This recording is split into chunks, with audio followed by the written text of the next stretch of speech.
उससे हम क्या बोलते हैं, ये क्या है, परमाणु है। मतलब इसे आगे फर्दर हम क्या नहीं कर सकते, डिवाइड नहीं कर सकते। अनकटेबल एक संरचना है, उसे हम क्या बोलते हैं, परमाणु बोलते हैं। और इसके बारे में सबसे पहले किसने बताया, महर्षि कणाद ने बताया था।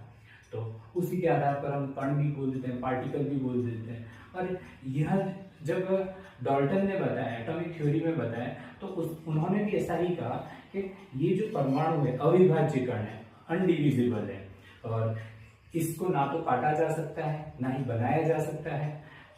मतलब ये द्रव्यमान संरक्षण नियम का और ऊर्जा संरक्षण नियम का पालन करता है। तो ये चीजें जनरली के जब हम एटॉमिक थ्योरी पढ़ेंगे वहां पे भी ये चीजें क्लियर है। तो डेफिनेशन तो क्या होगी, परमाणु किसी भी तत्व का सबसे सूक्ष्मतम कण है जिसे आगे तोड़ा नहीं जा सकता। ठीक है।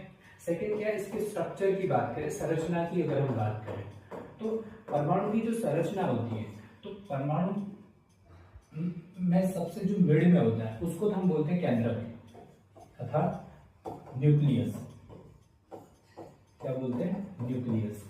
ये थोड़ा सा आपको याद रखना पड़ेगा, न्यूक्लियस। और न्यूक्लियस में क्या होते हैं, प्रोटॉन होते हैं और न्यूट्रॉन होते हैं।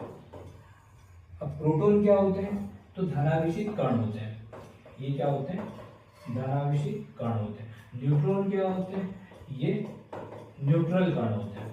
ये क्या होते हैं, न्यूट्रल मतलब उदासीन, ये उदासीन होता है, और जबकि ये धनावेशित कण होता है। ठीक है।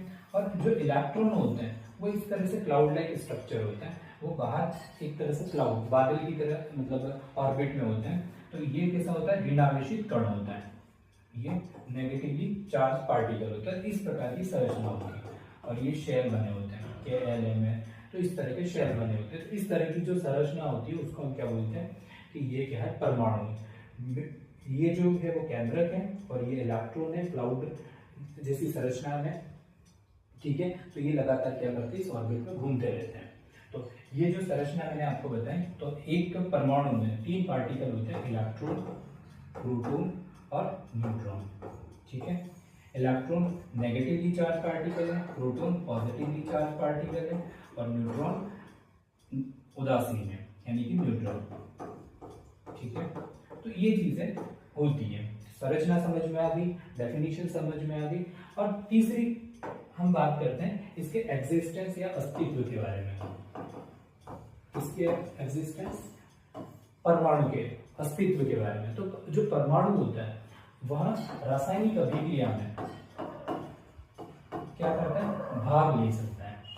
रासायनिक अभिक्रिया में क्या कर सकता है, भाग ले सकता है।